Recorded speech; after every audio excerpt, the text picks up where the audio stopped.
Santageda bezpera, urriz makillak hartu, eta palurrari sabelean kilimak egingo dizkiogu. Oles, oles, lurra ez nazaitez. Iup! Aio! Oles, oles, lurra ez nazaitez. Oles, oles, lurra ez nazaitez. Oles, oles, lurra ez nazaitez. Oles, oles, lurra ez nazaitez. Arauzi egin du basoak, zuaitez zabaldu besoa. Kantuan hasi dira birigarroak eta zozoa. Arauzi egin du basoak, zuaitez zabaldu besoa. Kantuan hasi dira birigarroak eta zozoa. Oles, oles, lurra ez nazaitez. Oles, oles, lurra ez nazaitez. Oles, oles, lurra ez nazaitez. Oles, oles, lurra ez nazaitez. Arauzi egin du basoak, zuaitzez zabaldu besoa. Dantzari hasi dira azeriak eta otso. Kaixo, egunon lagunak. Gaurkoan Santagedari buruz hitz egin nahi dizuegu.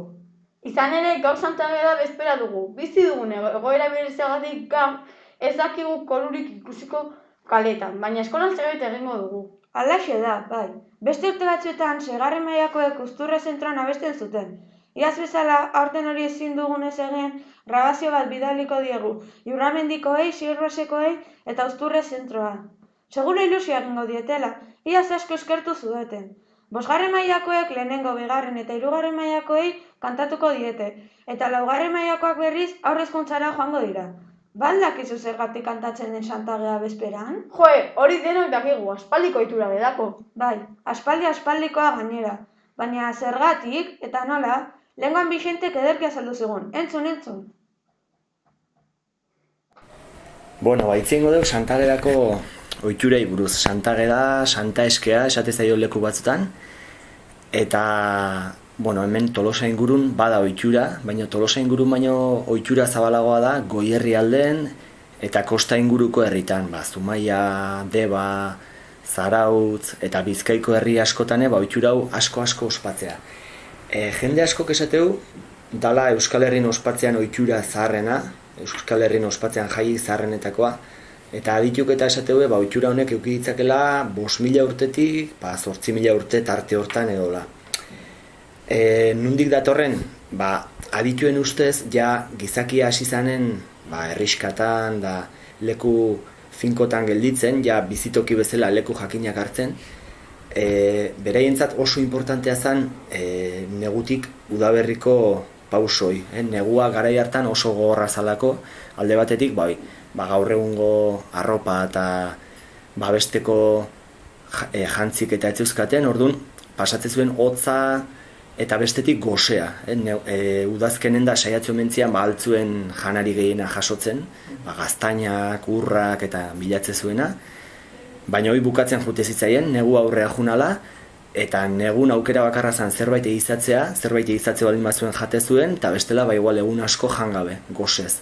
Orduan, beraientzat oso importantea zen negua bukatu eta udaberria etortzea, udaberriakin etorriko zitzaielako janaria. Alde batetik fruituak eta hasiko zielako, eta bestetik belarra haziko zalako, eta hola animalik eta jana eukiko zuen, eta beraientzate jana, haragia, esnea.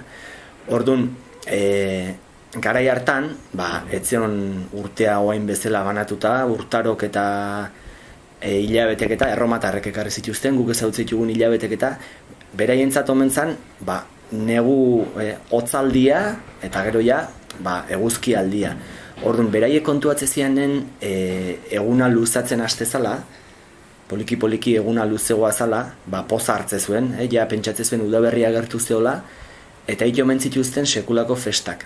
Altzuten sua hundinak piztu, eta suan ingurun dantzan da buliaka eta saltoka, eta ibiltze omen zian makilekin lurra jotzen. Makilekin lurra jotze omen zuen, pentsatze zuelako, sua piztuta eta makilekin lurra jota, esnatu ingo zala. Beraiek ama lurra deitze zioten, lurretik sortu zialako eta jate zuen guztia lurretik zetorrelako, orduan nahi zuen ama lurra lehenbailen esnatzea eta beraiei jana ematen hastea.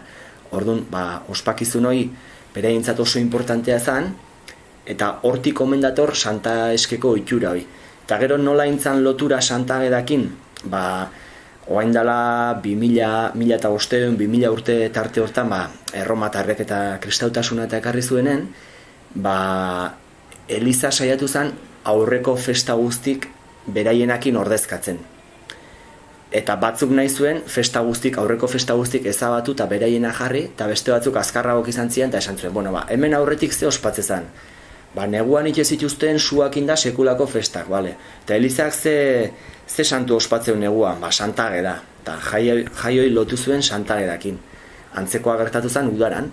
Udarane, udako gau motzena zanen eta egun luzena eta nahi izate zuen beraien helburua zen lortzea egun bat, iluntzeetzun egun bat, 24 ordu argi. Eta hoi gertu nahi izate zen udaran. Orduan, udako gau motzen hortan, pizte zituzten altzuen sua hundinak gau osoan argia mantentzeko eta 24 ordu argia eukitzeko. Eta jaioi lotu zuen San Juanekin. Udaran Elizak San Juan ospatzezun, hoi lotu zuen San Juanekin. Eta hola intzan lotura.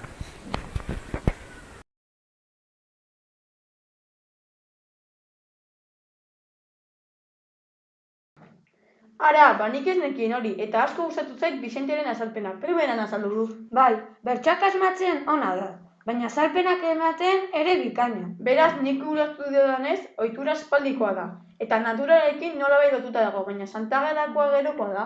Hala da, bai, erlijioak Santa Agedarekin lotu zuen. Eta Ageda hori zein zen? Nik irakurri dudanez, Italiako emakume bat izan zen. Zigortua izan zen eta ez dakitzen bat astakeri egin zizkioten. Eta gaur egun esaten da suteen eta emakumeen zaindaria dela. Baina kantatzen dena ez da bere bizitzen, ezta? Ez, joandakoen etxeko gora bera kantatzen dira normalean. Etxekoak, baina kalean kantatzen data. Hemen gehienetan bai, baina berez, ohitura da etxeetara joatea eskean eta zerbait jasotzea trukean. Bixentek esan du. Onduak gabonetan egiten dugun bezala. Bai, horrelako zerbait, baina desberdintasun batekin. Makila eskuan, 3 golpe eman eta ondoren kantatzen da. Bai, Bixentek esan du, lurra esnatzeko edo, baina edozein makila badi baldu. Garai batean urritza zen estimatuena, egun osoan aldean eraman behar zelako, eta pixu gutxi komeni zelako. Ai ama, zenba gauza, ez gara gehiago luzatuko eta ondo iruditzen bazaizue, koplak abestuko ditugu. Ados? Bai, noski, irratsaioa bukatzeko era polita. Ea entzunleak, hartu paperak, garbitu eztarriak, koplak abestuko dituguela eta ez ahaztu lehiaketako paperak tutoreari ematen. Agur!